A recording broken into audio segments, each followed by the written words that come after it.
मित्रांनो नमस्कार. आपल्या यूट्यूब चॅनलवरती सर्वांचे सहर्ष स्वागत आहे.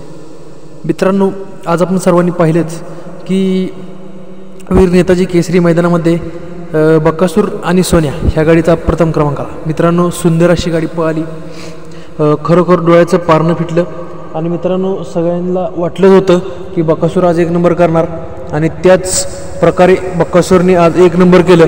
मित्रांनो, या व्हिडिओच्या माध्यमातून सांगायचं कारण एवढंच की बकासूर आज पळाला आहे. त्यामुळे मित्रांनो, उद्या 29 आणि 30 हा 2 दिवसाची विश्रांती असणार आहे आणि त्याच्यानंतर 31 तारखेला बकासूर आपल्याला पळताना 100% दिसणार आहे.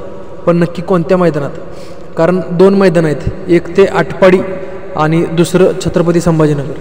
मित्रांनो, त्यामधील छत्रपती संभाजीनगर ह्या मैदानामध्ये आपल्याला बकासूर दिसणार नाही. बकासूर आपल्याला आटपाडीच्या मैदानामध्ये दिसणार आहे. मित्रांनो, बकासूरचा एक टॉपचा पायरा तो देखील फिक्स झालेला आहे आणि बकासूर हा 100% आटपाडीच्या मैदानामध्येच पळताना दिसणार आहे. मित्रांनो, हे व्हिडिओच्या माध्यमातून तुम्हाला जे सांगितलं ते सर्व खरं आहे. आणि बकासूरचा पायरा जो 31 तारखेला बकासूर ज्या बैलासोबत पळणार आहे तो बैल म्हणजे घोटकरांचा सर्जा.